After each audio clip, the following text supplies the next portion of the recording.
지난 13일 공동경비구역 JSA를 통해서 귀순한 북한 병사 오청성 씨의 신분은 아직 구체적으로 알려져 있지는 않습니다. 그런데 오청성의 아버지가 우리 군 중령급에 해당되는 인민군 간부인 것으로 확인이 됐습니다.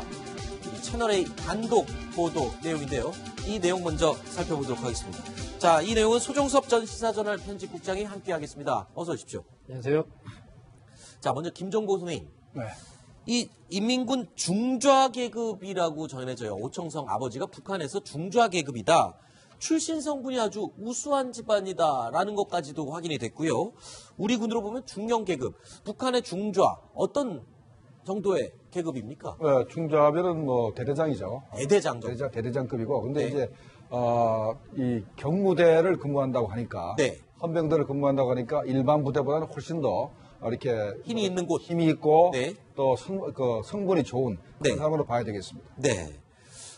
오청성이 판문점에서 근무할 수 있었던 것, 그러니까 다른 군보다 조금 더 편한 군 생활을 할 수 있는 데 있었던 것도 이 아버지, 오청성 아버지가 고위급 군 간부였기 때문이다. 이렇게 볼 수 있겠군요. 그렇죠. 그런데 이제 오청성이 운전기사를 했다는 얘기는 이게 꽃보직입니다. 아주 최고 좋은 보직이거든요. 윗사람을 모시고 다니면서 나름대로 여유도 있고 네. 또 그 사람을 또 자기 상관을 통해서 많은 특혜를 볼 수가 있는 그런 꽃보직인데 꽃보직인 사람이 탈북했기 때문에 아마 굉장히 북한에서는 굉장히 동요가 심할 겁니다. 네.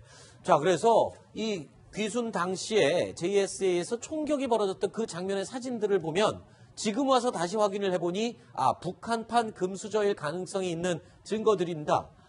하얀 양말을 신고 있었다. 북한군에게는 양말이 없이 뭐라 그러죠? 발사계. 발사계라고 하는 것을 보자기 같은 것으로 하는데 양말을 신고 있었다. 이게 운전병의 상징이기도 하지만 고위급 자녀일 가능성이 있는 걸 알 수 있습니다. 키가 170. 이것도 잘 먹고 살아서 170이다. 그런 상징인가요? 자, 그리고 지프, 훈련 없는 운전병. 이게 무슨 말입니까? 자, 일단 이제 170cm 키에 대해서 설명을 드리면 우리는 170 그러면 뭐 작은 데라고 할 수 있지만 북한군 입대 최저 키가 몇이냐면 142cm예요. 네. 142cm부터 입대를 합니다. 그런데 입대 최저보다 28cm가 크니까 굉장히 큰 거죠. 네. 잘 먹었다는 것이 되고 그리고 이제 흰 양말 상류층의 상징 맞습니다. 그런데 이제 우리도 뭐 과거에 병역비리 좀 있을 때 요즘 많이 사라졌지만 병역비리 있을 때 뭐 좀 운전병 좀 하게 해줘 뭐 이런 거 있지 않습니까? 최근에도 어떤 그 젊은이가 코너링 좋아서 운전병 한 사람도 있지 않습니까? 네네. 그런 것처럼 북한도 이 대좌급 저기 지금 대좌급 운전병이라고 나와 있는데 그러면은 자기 상관을 모시고 다니기 때문에 네. 전투 훈련을 하지 않는 것이죠. 네. 그러니까 차에 앉아가지고 추우면 히터 켜고 뭐 네. 그렇게 또 라디오 듣고 그렇게 네. 계속 이제 상관이 나올 때 행사로 들어가면 나올 때까지 기다리고 하는 것이기 때문에 네. 굉장히 좋은 꽃보직이다. 네. 그런데 이해할 수 없는 게 있습니다. 여러분도 똑같이 지금 의아하셨을 겁니다. 북한에서 그렇게 고위직의 군 간부로 아버지가 있는데 그리고 지금 들으신 것처럼 다른 힘든 군보다 더 편한 곳에 근무하도록 아버지가 해줬는데 그런데도 불구하고 왜 목숨 걸고 탈북을 하려고 했을까요? 저희 뉴스탑10 전문 패널이기도 한 안찬일 소장에게 이 얘기를 물어봤습니다.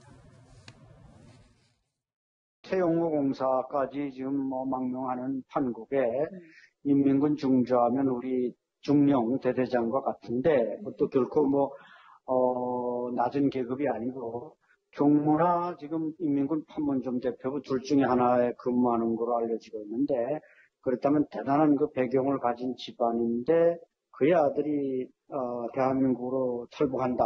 이것은 상당히 그 큰 충격을 줄 수 있는 사건입니다.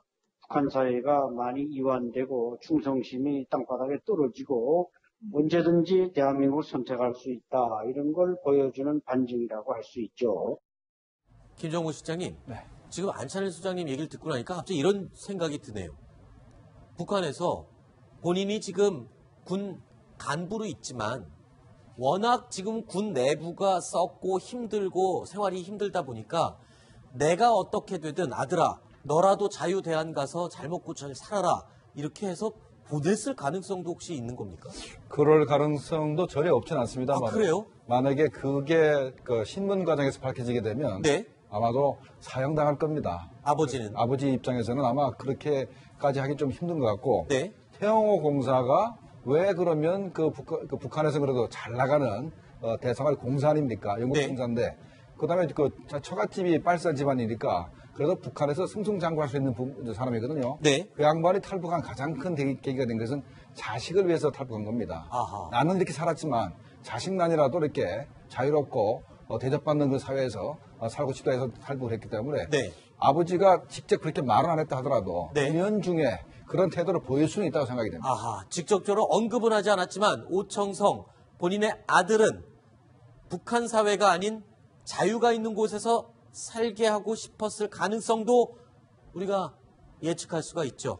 아버지의 마음이라면 그 정도 충분히 추측을 할 수 있을 것 같습니다. 물론 추측입니다. 확인된 부분은 아니고요. 뉴스탑10 우리 패널과 이야기를 나눠본 그런 두 분이었습니다. 자, 신인균 자주국방 네트워크 대표님, 김정봉 전 NSC 정보관리실장님 두 분 얘기는 오늘 여기까지 듣겠습니다. 오늘 말씀 고맙습니다.